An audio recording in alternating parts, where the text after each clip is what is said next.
আমাদের ঢালিউড সুপারস্টার শাকিব খানের এটাই ইতিহাস হয়ে থাকবেন এবং এটাই ইতিহাস মনে হচ্ছে অলরেডি তিনি তৈরি করে ফেলেছেন। এই ইতিহাস মনে হয় না আর কি মুছতে পারবেন বা মোছার চেষ্টা করলেও যে মুছবে এটা মনে হয় না। Hi friends, welcome to my YouTube channel. আশা করি সবাই ভালো আছো। সাথে আছে আমি আরিফুল ইসলাম।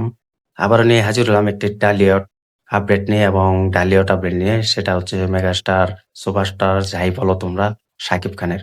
তো শাকিব খানের কিন্তু সেই ইতিহাস কিন্তু শাকিব খান অলরেডি তৈরি করেছিলেন টলিউডে এবং ঢালিউড মিলেই। তো বাংলাদেশের অন্যতম সুপারস্টার শাকিব খান তোমরা সকলেই জানো, তিনি কিন্তু এখন নতুন নতুন মুভি এবং নতুন নতুন প্রোডিউসার পরিচালকদের সাথে কাজ করতে পছন্দ করছেন। একটা সময় ছিল যে কিনা শাকিব খানকে দেখে কিন্তু অনেক হাসাহাসি করতো এবং সুপারস্টার শাকিব খান মুভি চালাতে রাজি ছিল না। কিন্তু একটা সময় শাকিব খান সেসব মুভির কাজ অনেক দূর এগিয়ে নেওয়ার পরিকল্পনা করেছিলেন। এক এক করে কিন্তু তিনি কোনো গল্প খুঁজছিল না বা কোনো গল্প বাছছিল না। এক এক করে কিন্তু সব মুভির গল্প দিয়ে কিন্তু তিনি সব মুভি করেছিলেন। এর জন্য কিন্তু তিনি ৩০০ থেকে ৫০০টির উপরে মুভি করেছে।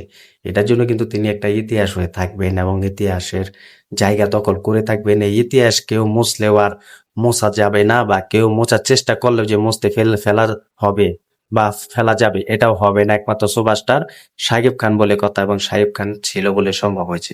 তিনি এখন শাকিব খানের যে স্বীকৃতি পাচ্ছে এটা আর বাংলাদেশে কোনো সুপারস্টাররা পাচ্ছে না বা আমার মনে হয় না আর পারবে। কারণ শাকিব খানের চেষ্টাটা মনে হয় না আর ব্যর্থ হবে, কারণ তিনি একের পর এক কিন্তু সুপার ডুপার হিট দিয়ে গেছেন। তুফান মুভি, বরবাদ মুভি, রাজকুমার মতো মুভি, দরদ মুভি এবং প্রিয়তম মুভি, এই পরপর কিন্তু ৪-৫টা মুভি দিয়ে কিন্তু তিনি সুপার ডুপার হিরো হয়েছেন এবং তাকে নতুন জায়গায় এনে দিয়েছেন এইসব মুভিগুলো। এটা তোমাকে বলতেই হবে।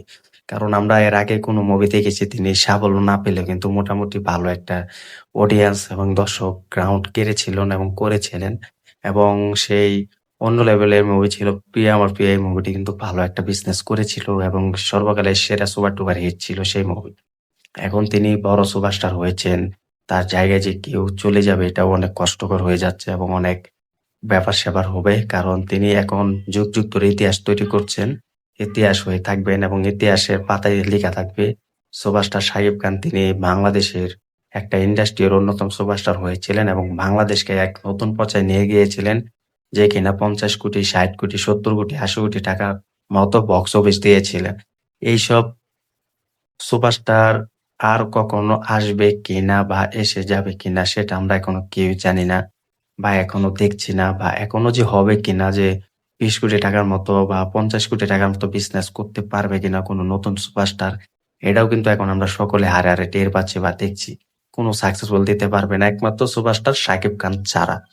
শাকিব খান এখন বড় সুপারস্টার হয়েছে, বড় মাপের মানুষ হয়েছে। তিনি এখন যেসব মুভি করে থাকেন এইসব মুভি কিন্তু বাকি সুপারস্টাররা যদি করতো এত বিজনেস করতে পারতো না বা এত সাকসেসফুল দিতে পারতো না। আজ তুফানের মতো মুভি যদি সিয়াম আহমেদ বা অন্য সুপারস্টারকে দিয়ে যদি করানো হতো, তাহলে সেই মুভি কিন্তু ৬ থেকে ১০ কোটি টাকা বক্স অফিসে এনে দিতে পারতো। ৫০ কোটি ৩০ কোটি টাকা পারতো না। আর শাকিব খান সেই তুফান মুভি করেছে বলে কিন্তু ৫০ কোটির উপরে কিন্তু বিজনেস করেছিলেন। তো এটা হচ্ছে শাকিব খানের পাওয়ার এবং এটা ইতিহাস হয়ে থাকবেন পাতায়, পাতায়। এই ইতিহাস মোছা চাইলেও কেউ পারবে না মুছতে এবং সব মিলে কিন্তু এগিয়ে আছে এই শাকিব খান এবং তার পাওয়ার।